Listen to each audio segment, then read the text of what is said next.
마가복음 16장 14절로 15절 같이 있습니다. 그 후에 11 제자가 음식 먹을 때 예수께서 저희에게 나타나사 저희 믿음 없는 것과 마음이 완악한 것을 꾸짖으시니 이는 자기의 살아난 것을 본 자들의 말을 믿지 아니함이로라. 또 가라사대 너희는 온천에 다니며 만민에게 복음을 전파하라. 아멘. 자, 예수님의 지상 명령 마가복음 74번째 시간입니다. 예수님이 십자가에서 죽으시고 무덤에 장사 지내고 이제 안식일이 지납니다.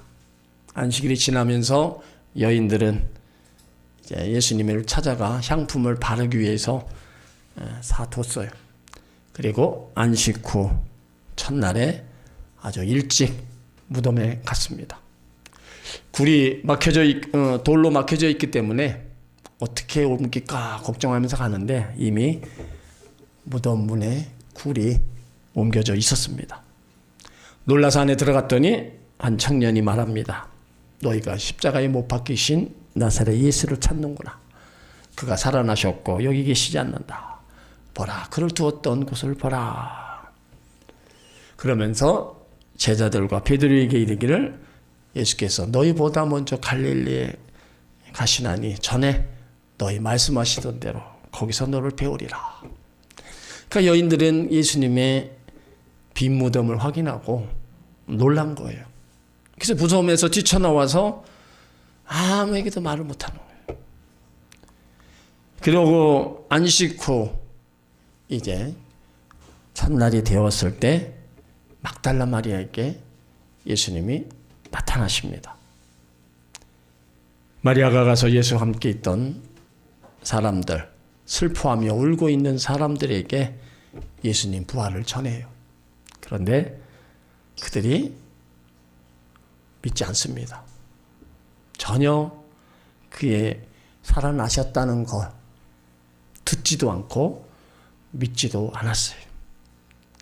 그 후에 또 두 사람이 걸어서 시골길로 갈 때 예수님께서 다른 모양으로 그들에게 나타나셨는데 그 두 사람이 예수를 만나고 또 다른 곳에 가서 구하였는데 그곳 사람들도 믿지 않았습니다.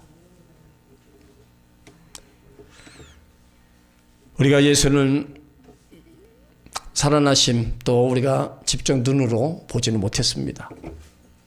근데 그 당시 사람들은 예수님의 부활을 다 목격하고 그 증인들도 받고 다 그런데도 예수님 살아나심을 믿지 않았어요. 그만큼 사람은 자기가 믿는 그 한계가 있습니다. 눈으로 보지 않고서는 못 믿겠다는 거예요. 그건 우리들도 마찬가지입니다. 눈으로 보고 믿는 것을 내가 확실히 믿지 보지 않고 믿는 것은 그렇게 확신이 안 가는 거예요. 그러니까 예수님이 보지 않고 믿는 자가 얼마나 복되다. 그 말씀을 하실 정도로 안 보고 믿는 자들을 복 있는 자라고 말씀하시는 겁니다. 이제 또 시간이 지나고 나서 이제 예수님이 또 나타나십니다. 자, 14절 있습니다. 그 후에 11 제자가 음식 먹을 때 예수께서 저희에게 나타나사 저희의 믿음 없는 것과 마음이 완악한 것을 꾸짖으시니 이는 자기의 살아난 것을 본 자들의 말을 믿지 아니함이로라. 예수님 부활 후에 막달라 마리아에게 부활 소식을 전했고 엠마오로 가던 두 제자도 예수님 만났다고 증언을 했어요. 그러나 제자들은 믿지 않았습니다. 그러니까 예수님이 직접 나타나셨어요. 11 제자라고 얘기합니다. 가룟 유다가 이미 빠진 상태예요. 그 11 제자가 음식 먹을 때 함께 모여 식사하고 있었어요. 그러니까 이 모습은 제자들이 아직 부활을 확신하지 못한 상태를 보여줍니다. 그러니까 그 자리에 예수님이 찾아오신 거예요. 제자들이 연약하고 흔들리는 자리에 찾아오셨습니다. 저희에게 나타나사. 그러니까 부활의 모습을 실제적으로 이제 예수님 앞에 나타난 거예요. 그러니까 부활이 상징이 아니라 실제 사건이고 예수님이 진짜 살아나셨다고 제자들이 실제로 예수님을 만났다는 사실을 보여주는 겁니다. 기독교 신앙은요, 단순히 철학이 아니라 살아계신 예수님과의 만남 위에 세워졌습니다. 예수님이 그 제자들을 보시고 먼저 하신 말씀이 믿음 없는 것을 지적해요. 자, 왜 믿지 못했을까? 인간의 경험의 한계, 죽은 자의 부활은 인간의 상식으로 받아들이기 어려워진 겁니다. 여러분들이 이 당시로 돌아가서 예수님이 죽음에서 살아나셨다 할 때 믿을까요? 못 믿을까요? 예? 한번 말씀해 보세요. 솔직히 예수님 당시로 가서 예수님이 살아나셨다고 들었는데 믿어요? 못 믿어요? 안 믿죠. 아주 그냥 어떻게 죽은 자가 살아나냐. 본 사람도 없고 여태 그런 일이 없었으니까 아예 믿으려고 생각도 안 하는 겁니다. 근데 예수님은요, 여러 번 부활을 말씀하셨어요. 근데 제자들은 그걸 다 잊어버린 거예요. 믿음이 없다는 건요, 하나님 말씀을 우리가 확실히 붙잡지 않고 믿지 않는 것을 얘기하는 겁니다. 예수님이 제자들에게 내가 십자가에 죽을 거고 3일 만에 내가 살아난다, 그렇게 얘기를 했는데도 전혀 거기에 대해서 관심을 두지 않았어요. 하나님은 우리에게 모든 것 다 미리 말씀하셨습니다. 말씀하셨는데 문제는 우리가 그 말씀을 잊어버리거나 관심을 안 듣고 행하지 않고 있다는 거예요. 그러니까 그들의 마음이 완악한 것을 꾸짖으셨다는 거예요. 자, 완악하다는 건요, 마음이 굳어진 겁니다. 영적으로 둔해짐으로 하나님 말씀에 반응하지 않는 상태를 하는 거예요. 그러니까 마음이 굳어지고 때로는 또 다친 마음, 그걸 책망하시는 거예요. 마태복음에 보면은 돌짝밭, 길과 가시덤불밭, 이 밭의 비유가 나옵니다. 길가밭, 거기에 씨가 뿌려지면은 그 길가, 사람이 다니던 길가밭이 딱딱하고 그래서 씨가 터져나가요. 그 우리 심령의 밭에 딱딱하면은요, 아무리 말씀이, 하나님 말씀이 살아있는 말씀이라 해도 내 심령에 들어올 공간이 없는 거예요. 그냥 내 안에 그냥 받아쳐서 나가는 겁니다. 돌짝밭, 씨가 돌짝밭에 떨어지면 그 돌들이 다 거기 있는데 영양분을 빨아먹겠어요? 우리 심령의 밭이 돌밭이 돼서 또 그렇게 딱딱해서도 안 돼요. 가시밭에 씨가 뿌려지면 다른 잡초들이 다 자라면서 그 씨가 자랄 수가 없는 거예요. 그러니까 우리 심령의 밭이 우리가 왜 옥토로 만들어야 돼요? 옥토된 곳에 씨가 뿌려져야 거기서 자란다는 거예요. 자라서 잎이 나고 꽃이 피고 열매를 맺는다. 우리의 믿음도 자란다는 거예요. 그러니까 심령의 밭이 굳어지고 완악하고 이렇게 해서 우리가 신앙생활하면 하나님 말씀은 내 안에 들어올 공간이 없어요. 그러니까 내 믿음이 자라지 않는 겁니다. 그러니까 예수님이 마음이 완악한 건데 꾸짖으셨다 그랬어요. 지금도 우리가 완악한 마음으로 우리가 신앙생활하면 예수님이 지금도 우리를 향해서 꾸짖는 거나 마찬가지입니다. 자기의 살아난 것을 본 자들의 말을 믿지 않았다 이거예요. 예수님 부활에 여러 증인이 있었습니다. 막달라 마리아, 엠마오 두 제자, 빈 무덤의 증거, 그런데 다 믿지 않았어요. 믿음 없는 증거 부족 때문이 아니라 마음의 문제였기 때문입니다. 부활은 실제 역사적 사건입니다. 그래서 예수님은 여러 사람에게 반복적으로 나타나셨어요. 부활의 신앙은요, 신화가 아니라 목격자들의 증언 위에 세워졌습니다. 하나님 말씀 앞에 마음을 닫으면 믿음이 자라지 못합니다. 신앙은 마음에 열릴 때 시작되는 겁니다. 제자들은 현실과 감정에 묶여 부활을 믿지 못했어요. 우리도 상황보다 하나님 약속에 붙들려야 합니다. 예수님은 연약한 그들, 이제 믿음 없는 거, 또 마음이 완악한 거 책망하시면서 회복되기를 원하시는 거예요. 회복되어서 이제 복음의 사명을 그들에게 주시기를 원하는 겁니다. 마찬가지입니다. 우리가 믿음이 없어, 우리 마음이 완악해서 우리가 신앙생활에 나갈 때 우리는 나가서 전도할 수 없고요. 복음을 전할 수도 없는 겁니다. 그러니까 예수님이 먼저 그들의 잘못이 무언가를 먼저 지적하시는 거예요. 그게 해결되지 않고서는 나가서 복음을 절대로 전할 수 없다는 거예요. 그러니까 예수님이 그거를 딱 지적하시면서 그거를 회복하고 이제 다시 세우면서 복음 전하의 사명을 그들에게 주시는 겁니다. 그래서 15절 말씀이 이게 그냥 무턱대고 하신 말씀이 아니에요. 그 앞에 있던 14절 말씀을 통해서 또 이어지는 겁니다. 그게 회복되고 나서 너희는 온천에 다니며 만민에게 복음을 전파하라. 부활하신 예수님께서 제자들에게 명령하시는 거예요. 그러니까 이것은 기독교 선교의 핵심이고 교회의 존재의 목적을 보여주는 겁니다. 예수님은 제자들의 불신앙을 책망하고 그들을 버리지 않으셨어요. 그들을 회복시키며 그들에게 사명을 주셨다는 거예요. 실패했던 제자들, 두려움에 숨었던 제자들, 믿지 못한 제자들에게 세계를 향한 복음의 사명을 맡기신 겁니다. 여기 또 가라사대, 그러니까 예수님의 말씀은 단순히 권면이 아니라 명령이라는 거예요. 그 명령이 뭐예요? 가라는 겁니다. 머무르지 말고 세상 속으로 나가라. 복음을 가지고 움직이라는 겁니다.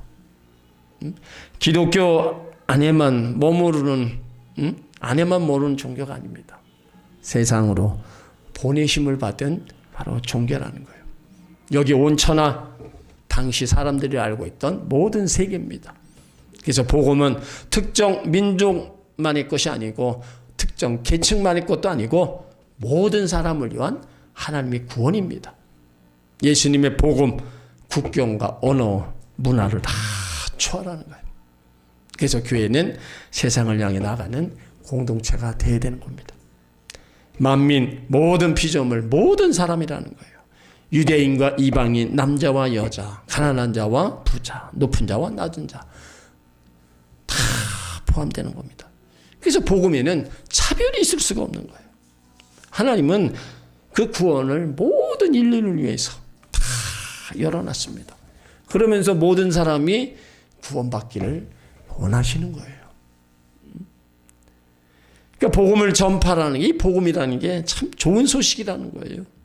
그 내용이 뭐예요? 예수님 십자가와 죄사함, 부활, 영생, 하나님 나라라는 거예요.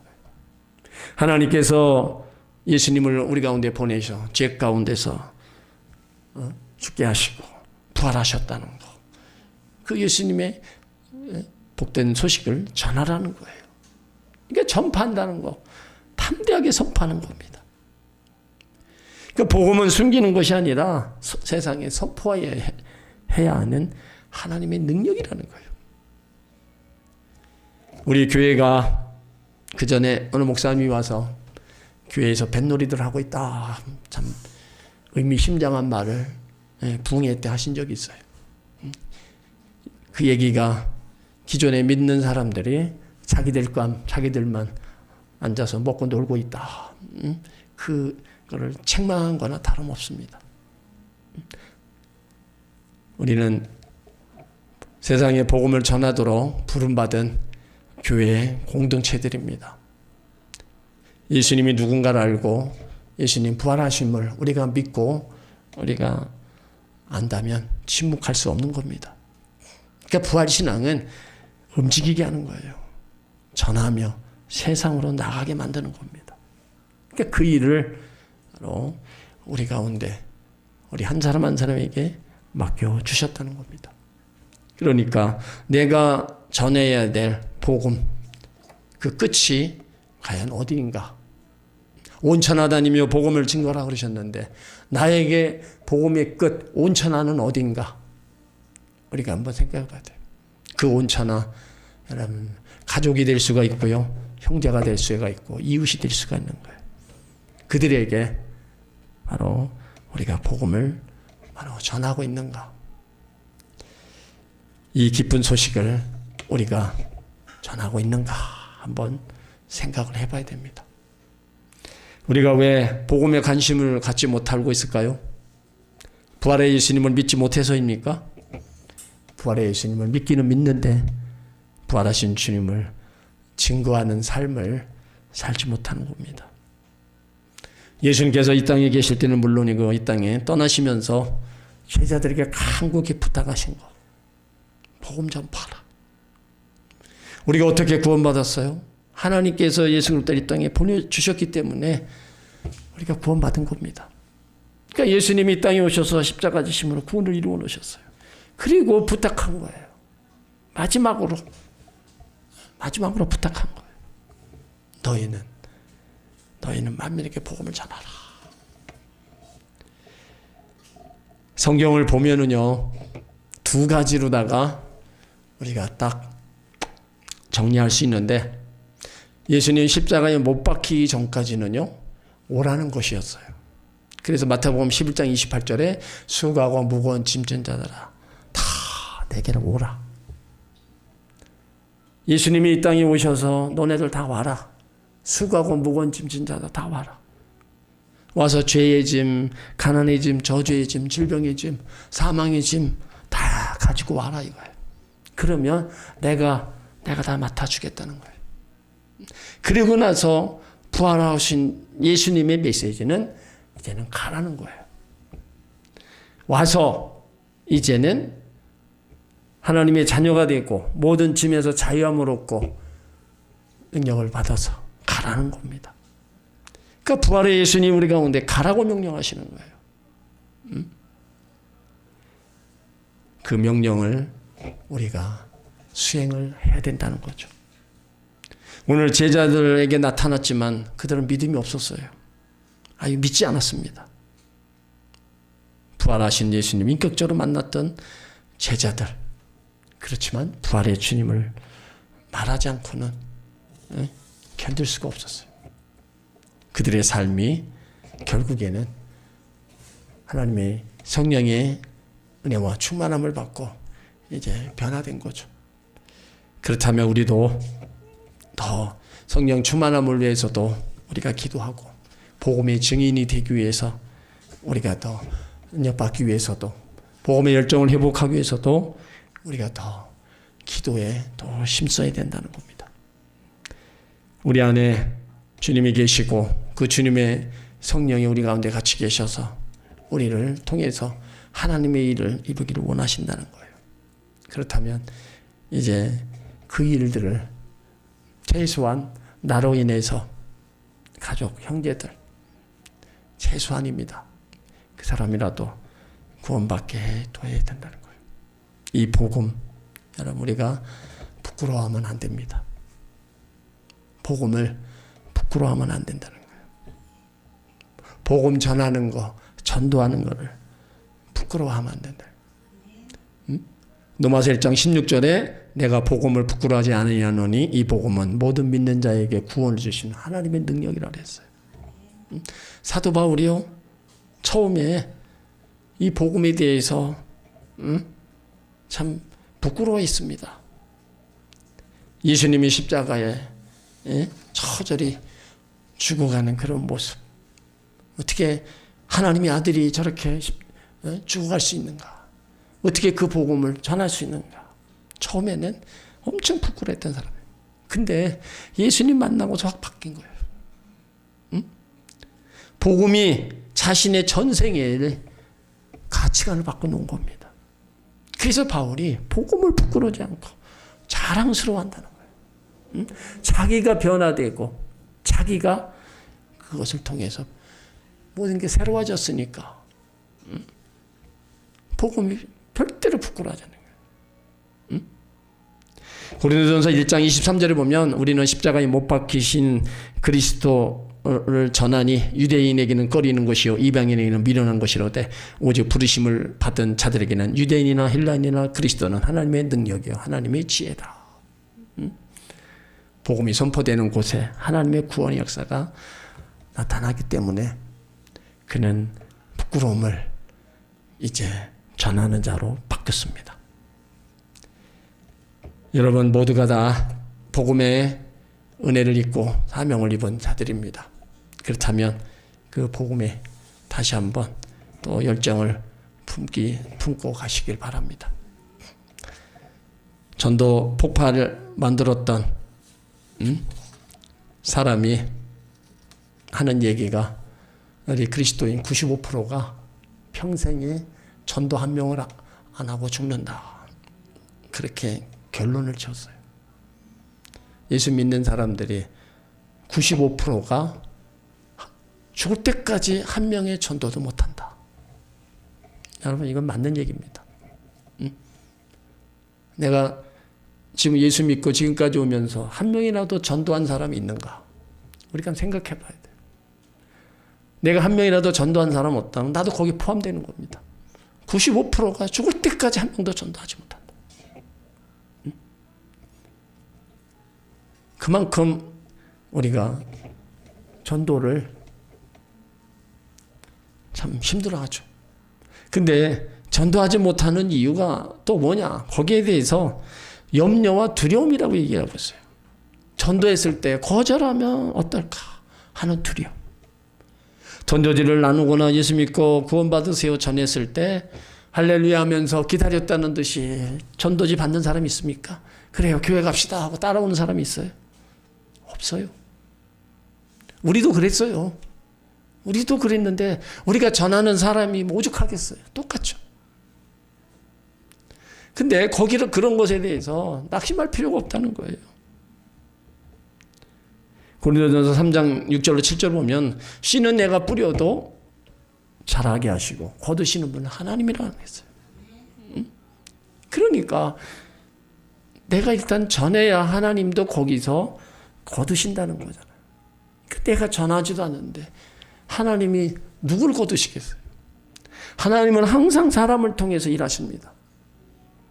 사람을 세워서 그 사람을 통해서 구원을 시켜 나가는 거예요. 그러니까 우리가 안 하고 있으면 여러분 가족, 자녀들, 형제들 여러분 하나님이 내가 또 관심 안 갖는데 하나님이 관심을 가지시겠어요? 안 갖는 거예요. 그러니까 우리가 이런 두려움 이런 걸 생각하지 말고 내가 할 일은 그냥 전하는 거예요. 그리고 내가 전도하지 않아도 다른 사람이 전할 것이라고 생각한다는 거예요. 전도는 특별한 사람, 은사 받은 사람만이 하는 거다. 그렇게 생각하는 거예요. 나는 전도의 은사가 없다. 아예 그래서 할 생각을 안. 아닙니다. 예수 믿는 모든 하나님의 백성들은요, 다 전도의 사명이 있고, 그걸 전했을 때 그곳에 역사하시는 분은 하나님이시라는 거예요. 한국 교회 안에 수많은 이단들이 있죠. 그들은 한 영혼을요, 지옥으로 끌고 가는 일에 사명을 가지고 열심히 하고 있습니다. 한 영혼을 지옥으로 데려가기 위해 사명감을 가지고 열심히 하고 있다. 그 신천지 같은 이단들은요, 교회 속까지 다 침투해서 분열시키고 그 몸을 갈기갈기 찢어놓잖아요. 천도의 문을 막으면서 지옥의 문을 열고 있는데 우리가 복음을 부끄러워하고 침묵하며 있으면 그건 죄가 되는 겁니다. 거짓되고 헛된 진리를 가지고도 생명을 걸고 전하고 있습니다. 우리는 구원을 주신 하나님의 능력인 복음을 갖고 있으면서도 전하지 않는다면 하나님은 그 책임을 저와 여러분에게 아마 물으실 겁니다. 그러니까 여러분들이 저는 일단은 가족부터 여러분들이 정말로 기도하고 가족부터 주께로 인도하는데 여러분들이 최선을 다하시기 바랍니다. 내 가족이 다 구원이 이루어지고 나서 우리가 나가서 복음을 전해도 담대하게 전할 수 있는 겁니다. 근데 그것이 안 되면 다른 곳에 가서 전하고 싶은 마음도 없는 거예요. 때론 자신에게 내 가족도 구원시키지 못했는데 어떻게 남을 구원시키나. 그런 마음이 들어서 아예 전도하고 싶은 마음이 없는 거예요. 그러니까 어쨌든 간에 사랑하는 가족들, 형제들, 한 영혼을 사랑하는 마음을 가지고 여러분 전해줘야지 그냥 내버려 뒀다가는 뻔하잖아요. 다 알고 있잖아요. 어디로 가는지. 그냥 눈으로 보고 있는 거예요.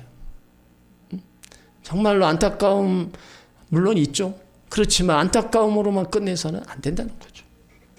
그 안타까움이 현실로다가 나타나니까 우리는 어쨌든 예수 믿게끔 하는 것은 타협할 수가 없는 겁니다. 오늘 예수님은 제자들의 믿음 없는 것을 책망하셨어요. 그리고 마음이 완악한 것을 먼저 꾸짖고 그걸 먼저 바꾸고 나가서 복음을 전하라 말씀하셨습니다. 우리에게도 우리 믿음 없는 거, 우리의 마음이 완악한 거, 이런 부분들을 우리는 빨리 회복해야 됩니다. 믿음 없는 거 날마다 하나님 말씀 안에서 우리가 믿음 안에서 우리가 기도의 삶으로 나가야 믿음이 자라고 그 믿음이 우리가 가서 복음을 전하지. 나부터 믿음 없는 그런 모습 속에서는 우리는 절대로 복음을 전할 수 없는 겁니다. 또 내 심령의 밭이 다 딱딱하고 굳어져 있으면 어느 누가 무슨 얘기를 해도 부활의 주님이 나타나도 믿지 않을 겁니다. 그만큼 우리 심령의 밭이 부드러워지고 어떠냐 상태가 우리가 복음을 받아들이고 그 복음을 전하는 계기가 된다는 거예요. 그러니까 중요한 거는 내가 먼저 회복돼야 된다는 겁니다.